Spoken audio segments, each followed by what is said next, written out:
Hi, hello, and welcome back to F1 Challenge VB. My name is Mephisto, and our epic journey through the history of Formula One continues today with the third round of the 1950 season, the Indianapolis 500. The Indianapolis 500 was the third championship race in 1950, and it was held on the 30th of May. There were 33 race entries, all of which took part in the race, and there were no retirements. The race consisted of 138 laps, which were completed in 2 hours, 46 minutes, and 56 seconds. The grid at the start of the race consisted of Walt Faulkner on pole, Fred Abagazian in second, Maury Rose in third, George Connor fourth, and Johnny Parsons was fifth. The race was won by Johnny Parsons. Bill Holland crossed the line in second, just 1 lap behind. Maury Rose finished in third, 1 lap behind the leader. Cecil Green finished fourth and also 1 lap down. Finally, Joey Chitwood finished fifth, 2 laps behind the leader. And the fastest lap was 1:09.77, posted by Johnny Parsons. And that is a brief look at the real-life 1950 Indy 500. I said this at the end of the previous video, but I'll say it again here. There were no Europeans at this race. However, Felice Bonetto did sign up for it. Unfortunately, his car never arrived, so he was unable to complete. Now, let's take a quick look at the circuit. To be honest, there's not much I can say about this circuit other than what is apparent. It has 4 corners, 2 very long straights, and 2 shorter straights, and that this is the most iconic oval circuit in the world. Other than that, I really don't know anything about this circuit. I'm not really into oval racing. It just isn't my thing. However, I will say this.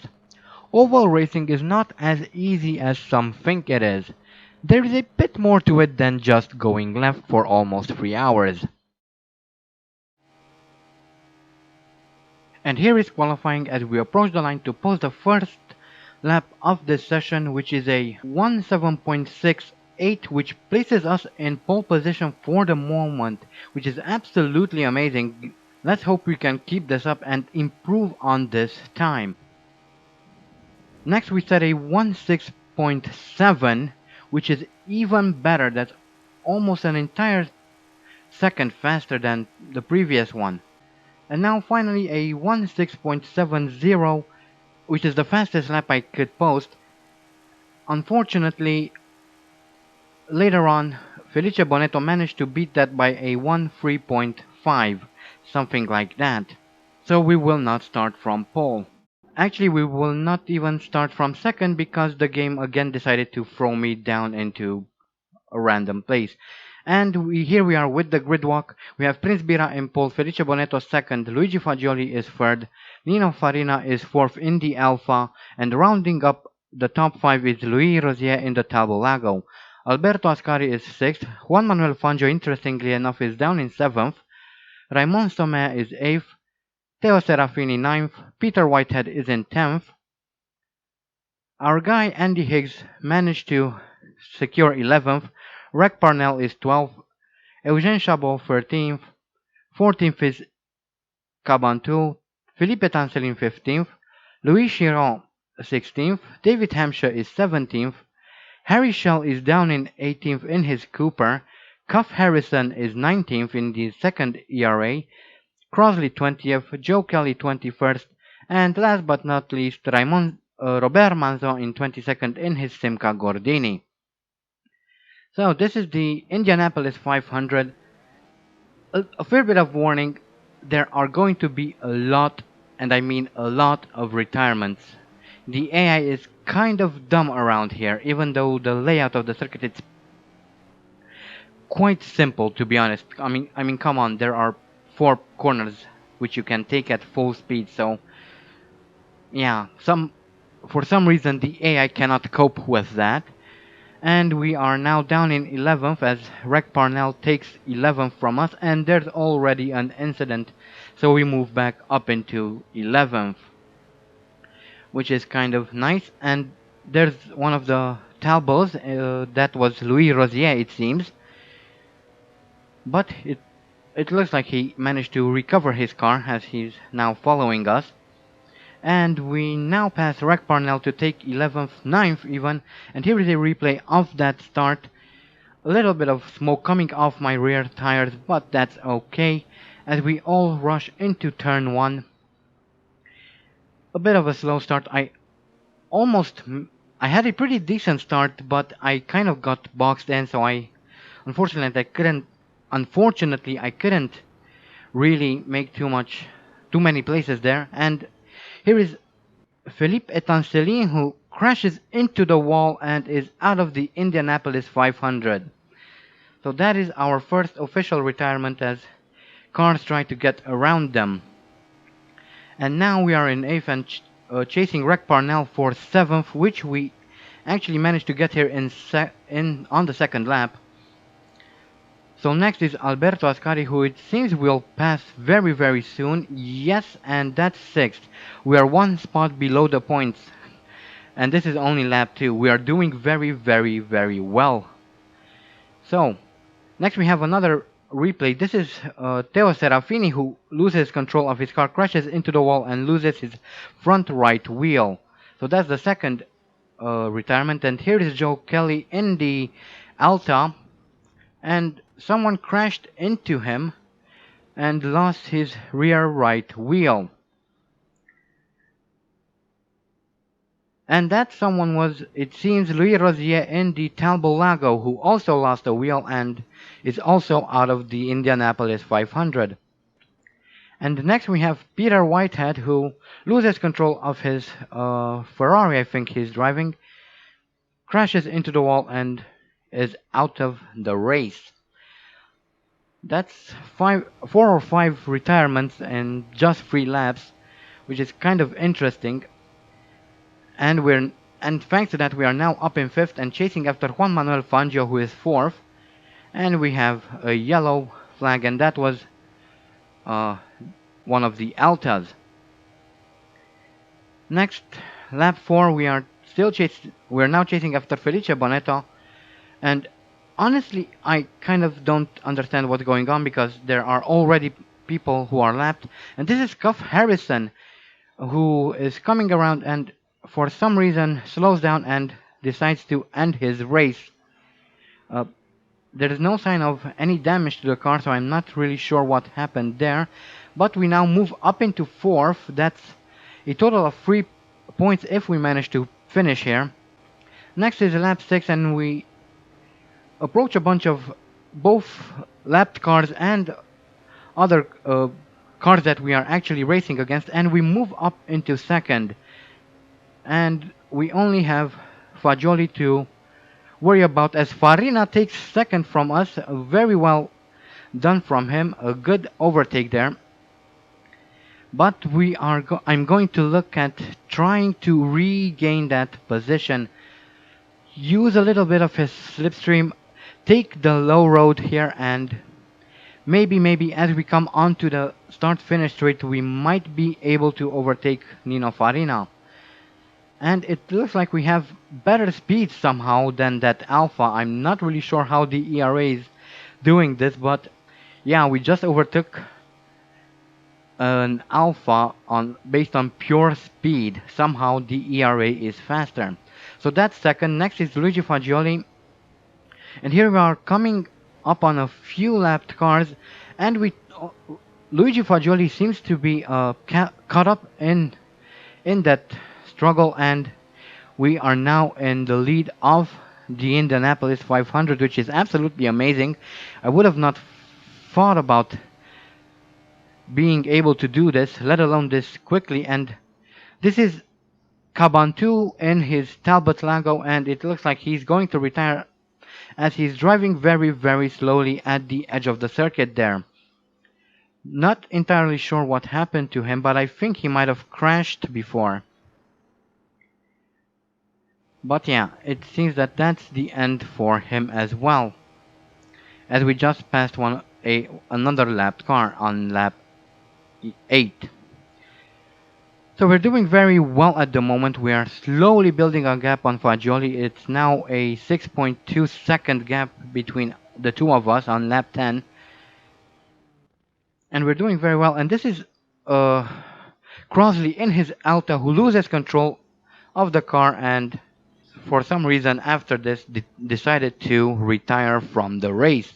Yeah, quite a bit of retirements, and this is only lap 10 out of 69 laps here at the Indianapolis circuit.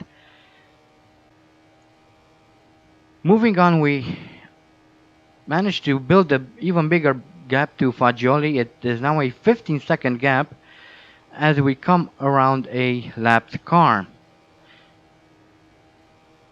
And it seems that we have a replay here. Two red cars have a collision, and it seems that they are both out of the race.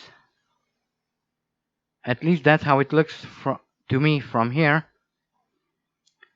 So yeah, the retirements keep racking up as the race goes on. And we're not even at the halfway point, and I think all nearly or at even half of them are out. Lap 15, and we now have a 24 gap to Nino Farina, so we're doing very well here. The AI is doing very poorly for some reason, and this is Luigi Fagioli coming in to the pits, and not sure what is going on here, but if the British Grand Prix has anything to say about this, it might be that the AI will retire.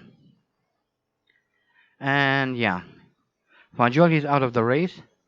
And here is Rec Parnell also coming into the pits.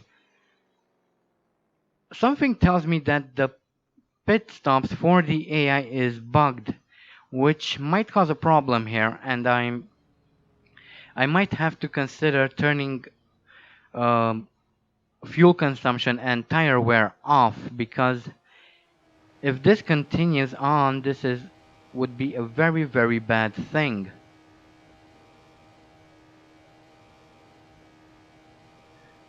But yeah, the race will continue as it is, but I think that starting from the next race, I will turn off tire wear and fuel consumption.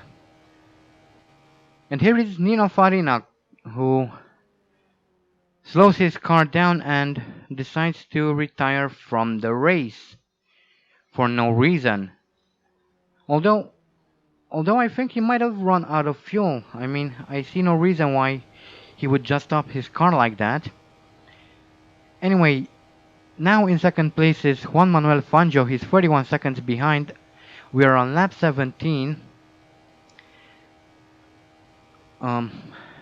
Yeah, I'm still considering turning off fuel consumption.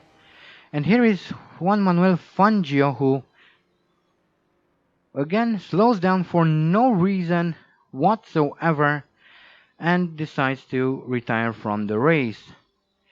Weird stuff happening here at the Indianapolis circuit.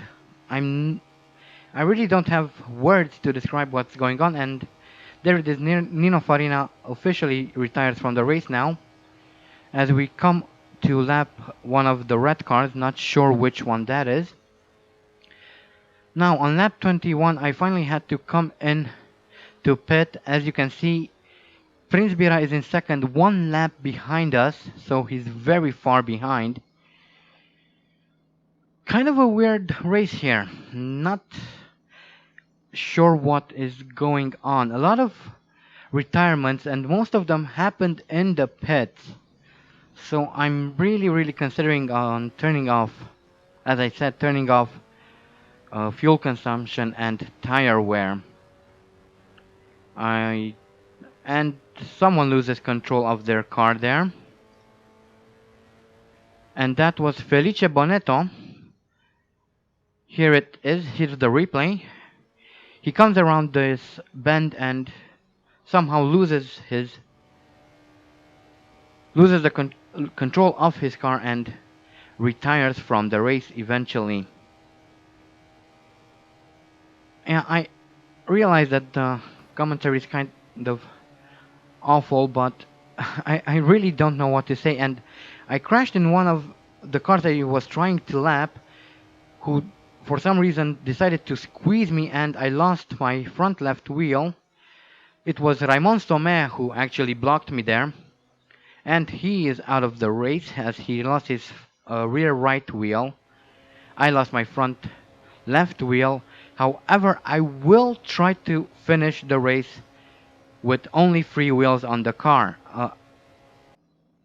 I mean, someone has to finish the race, and this is my second pit stop. As you can see, I'm kind of struggling here to get out of the pits with only three wheels, but I will try to finish the race. It's not going to be easy, I don't think, but I will try to do it. Somehow I'm still in front of Prince Bira and still one lap ahead. And here is a replay of Eugène Chabot, who crashes into the wall, loses his front right wheel, and he is out of the Indianapolis 500. Yeah. This is lap 41 as I'm still struggling with the car, but still somehow managing to stay in front of Prince Bira. And we have Robert Manzon who is coming into the pits, and we all know how this is going to end. He will retire from the race. And now we have Harry Schell who also comes into the pits to retire. Yeah, this is a problem. This is a problem because most of the retirements are due to pit stops. For some reason, the pit stops don't work for the AI, and that is very, very frustrating. Because, well, it leaves me without any competition, and this is my third and final pit stop. Struggling even more this time to get out of the pits for some reason. But I still want to try and pull through. Not a lot of laps left here, so might as well do it. So this is lap 55 now, and Prince Bira is out of the Indianapolis 500. I'm guessing I know what happened here. Yep, he's coming into the pits, and we know what the end of the story is here. And for some reason, the flag guy is holding a red flag indicating that the pits are closed. However, that cannot be. The pits shouldn't be closed at this point. So next we have Louis Chiron, who also decides to retire on lap 56, although he's one lap behind me, so that would be lap 55 for him. And again, he's coming into the pits and eventually retires from the race as well. So that leaves, I'm not sure, but I think that leaves only one more driver, and yes, that's Alberto Ascari, who is 6 laps behind us, but at least there is someone still in this race. I'm not alone. And I am now, as Ascari also retires from the race.